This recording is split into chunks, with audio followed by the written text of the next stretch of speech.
नमस्ते बच्चों। आज हम इस भाग में रस संग्रह 13 का तीसरा और चौथा सवाल हल करेंगे। तीसरे सवाल में आप देखोगे, किसी कारखाने के व्यवस्थापन के पास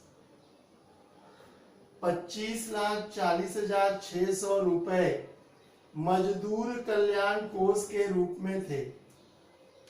मतलब कंपनी के पास किसी कारखाने के मैनेजमेंट के पास मजदूरों के कल्याण के लिए 25,40,600 रुपए उनके पास जमा थे। इसमें से मतलब कुल पैसा इतना जमा था उनके पास। अब इसमें से क्या किया उन्होंने, 12,37,865 रुपए चिकित्सा पर खर्च कर दिए। इसमें से उन्होंने 12,37,865 रुपए मजदूरों के स्वास्थ्य पर ध्यान देने के लिए खर्च कर दिया या उनके दवा दारू में खर्च कर दिया। 8,42,317 रुपए मजदूरों के बच्चों की शिक्षा पर खर्च कर दिया।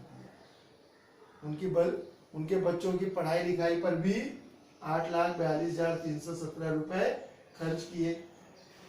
शेष राशि उपाहार गृह के लिए खर्च की गई। मतलब बाकी जो बच गया वो उपाहार गृह के लिए खर्च कर दी गई। तो बताओ उपाहार गृह के लिए कितनी राशि खर्च की गई। 3 प्रकार के खर्चे हैं उनके पास और जमा पूंजी है इतनी। पहले प्रकार के खर्चे में 12,37,865 रुपए चिकित्सा पर। दूसरे प्रकार के खर्चे में 8,42,317 रुपए बच्चों की शिक्षा पर। और तीसरे प्रकार के खर्चे में कितना खर्च किया गया वो नहीं मालूम है। कुल कितना है, इतना है। ये दोनों मिला करके जितना हुआ उसको इसमें से घटा दो तो तुमको शेष राशि मिल जाएगी, क्योंकि इतना ही पैसा कुल खर्च किया गया है। 25,40,600 रुपए टोटल खर्च किया गया 3 भागों में, चिकित्सा पर, शिक्षा पर और उपागृह में। तो 2 का हमको मालूम है कि कल्याण को इतने रुपए जो है वो चिकित्सा पर है। चिकित्सा का मालूम है, शिक्षा का मालूम है। इन दोनों का जोड़ दो, जोड़ने पर जो आएगा उसको घटा दो कुल में से, माने 25,40,600 में से। तो आपका आ जाएगा उपागृह के लिए कितने रुपए खर्च हुए। तो सबसे पहले इन दोनों को जोड़ो। 12,37,865 फिर 8,42,317 जोड़ दो। 7 5 12 का 2 हासिल लगा 1, 6 1 7 और ये 1, 8 8 3 11 का 1 हासिल लगा 1, 7 2 9 1 10 का 0 हासिल लगा 1, 4 3 7 और ये 1, 8 8 2 10 का 0 हासिल लगा 1, ये 1 और ये 1 मिल करके हो गए 2। तो शिक्षा और चिकित्सा दोनों का मिला के कुल खर्चा आ गया इतना। अब उपागृह का निकालना है, तो ये जो आया इसको इसमें से घटा दो। अब यहां लिखो 25,40,600 ऋण 20,80,182 घटा दो। 0 में से नहीं घटेगा, यहाँ आएगा। इसके पास भी कुछ नहीं था, ये यहाँ आएगा। इसका बचा 5, ये उधार इसको देगा, इसका हो गया 10। अब 10 में से ये एक उधार इसको देगा, इसका बचा 9, इसका हो गया 10। 10 में से 2 गया 8, 9 में से 8 गया 1, 5 में से 1 गया 4, 0। अब 4 में से 8 नहीं जाएगा, इधर से उधार ले लो, 4 बचा, 14 हो गया, 14 में से 8 गया, 8 6 14 होता है तो 6,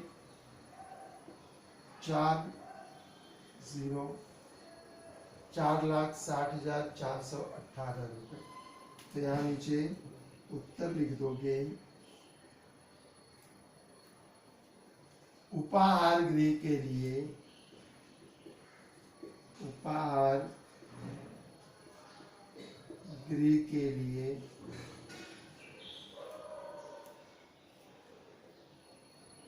कुल 4,60,418 रुपये खर्च किए गए। हो गया। अब चौथा सवाल देखो। किसी क्रिकेट मैच में पहले दिन, एक क्रिकेट मैच चल रहा था, पहले दिन 13,608 टिकट बिका, दूसरे दिन 8,955 टिकट बिका, तीसरे दिन भी कुछ टिकट बिका, लेकिन कितना बिका मालूम नहीं। तीनों दिन का कुल टिकट मिला करके 36,563 टिकट बेचे गए। पहले दिन, दूसरे दिन और तीसरे दिन, तीनों का मिला करके 36,563 दिन बेचे गए। पहले दिन का मालूम है, दूसरे दिन का भी मालूम है, तो तुमसे पूछा जा रहा है कि तीसरे दिन कितने टिकट बेचे गए। तो क्या करोगे, पहले दिन का दूसरे दिन का दोनों को जोड़ दो और तीनों दिन का जो कुल टिकट है उसमें से उसको घटा दो। तो क्या लिखोगे, 13,608 धन 8,955 जोड़ दो, 8 5 13 का 3, 5 और ये 1 6, 9 6 15 का 5, हासिल लगा 1, 8 3 11 और ये 12 का 2, हासिल 1 1 और 1 2। पहले और दूसरे दिन का मिला के आ गया 22,563। अब क्या करेंगे, ये जो 2 दिन का आया टोटल, उसको ये तीनों दिन में से घटा देंगे। तो 36,563 में से 22,563 घटा दो। 0 0 0, 6 में से 2 गया 4, 3 में से 2 गया 1, आ गया 14,000। तो यहाँ हम लोग लिखेंगे उत्तर तीसरे दिन कुल 14,000 टिकट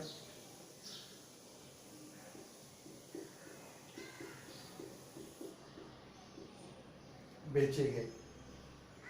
आया समझ में?